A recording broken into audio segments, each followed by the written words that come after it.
Hello, my name is Frank Scarcello. I'm with Thunder Bay Live here at the Renaissance Cafe, and I'm with Frank Pullia, Councillor Frank Pullia, who is the budget chair of the for City Council, and we have Frank here today to talk about the city budget. So this will be a part one of perhaps 2 or 3 segments about the budget. Frank, welcome to Thunder Bay Live. Hi. Thanks for coming. My pleasure. It's that time of year when the budget is in front of you, and I noticed that last Thursday you had a citizens input consultation, and it went very well. Very well. Really happy to see the community respond in such a way. Obviously, there is a lot of interest in how the city spends the taxpayers' dollars, and this is the budget time. This is the time when people need to know what we're dealing with in terms of the allocation of resources and what council has in front. And this is sorry to interrupt, but this is the first time that you've done it, so Yes. I think it's a good idea. There's always some fine tuning that you can do in the future, Yeah. but I think it's important to have consultation and hopefully citizens also bring forward some ideas. Not just their Absolutely. complaints, but And we have received quite a bit of feedback from the taxpayers, the citizens who were there. They have the option to go online and send us their ideas and suggestions. That night also, many people had the opportunity to go and ask of departmental heads what the budget means to them. And also that night they left all kinds of ideas and suggestions. At any given time they can send the councillor's phone, email us. Yeah. So we have an open door policy, and I think people are appreciate that, and our citizens are responding to that. Now there was a couple of unhappy campers there. What happened there? They preferred the open mic concept, but that night it was set up slightly different. Okay.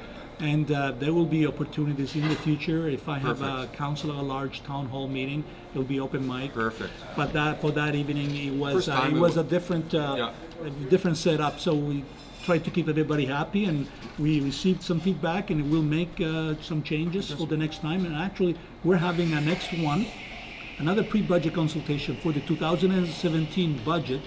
Will be in June of this year. Perfect. So stay tuned for more, and we hope you come out such large numbers again. Okay, let's get to the numbers, right? Because this is the budget. Budget's all about numbers, and numbers are tossed around by everybody, and it gets very confusing, and it's a complicated, complex document. And I'm sure even councillors themselves sometimes they look at the budget and they sort of wonder, what they all mean. So, the basic number is this: the taxes are going up. That's, I guess, not the big surprise. It's the level of taxes going up is what may get people's attention. But it looks like the city wants to add $9.85 million to the budget. The city doesn't want to add. There's a reality in terms of cost pressures, and council has given direction to administration to come in with a 3-year budget that has an upper limit of 3.2%. That includes the revenue side of things. We also have been given direction to prepare some decision packages where council can cut areas to bring it down to 2.8 to 2.5. That's the direction. We started the pre-budget. We started long-term planning process, and part of this strategic repositioning of how we do the budget was the pre-budget consultation. In other words, we're going to the people before the budget, not after the budget. And so the top is 3.2%, possibly go below that. Okay, so Frank, just to clarify, just to clarify those two numbers, because I get confused. So I'm sure citizens get confused too. We have two numbers out there: 5.77 and 3.83. Tell me what the difference is between those two numbers. 5.77% is the cost of doing business that has gone up. 3% is almost wages. Okay. Now, the wages and benefits comprise 75% of the total budget. Okay, wow. Okay, and some of those wages are negotiated. Some go to arbitration, like our protected services. Historically, been getting at around 3%. So, and they now form a big chunk of our budget.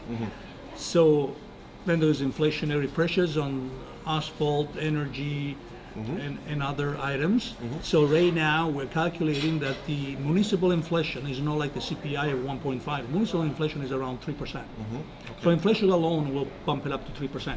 Okay. So if we're able to come below that numbers, that means we're able to find the savings somewhere else. Right. Okay. Well, that's good. I guess we could wrap up part one of this interview, and we'll move on to part two. We'll get into a little bit more nitty gritty. Thanks, Frank. Thank you.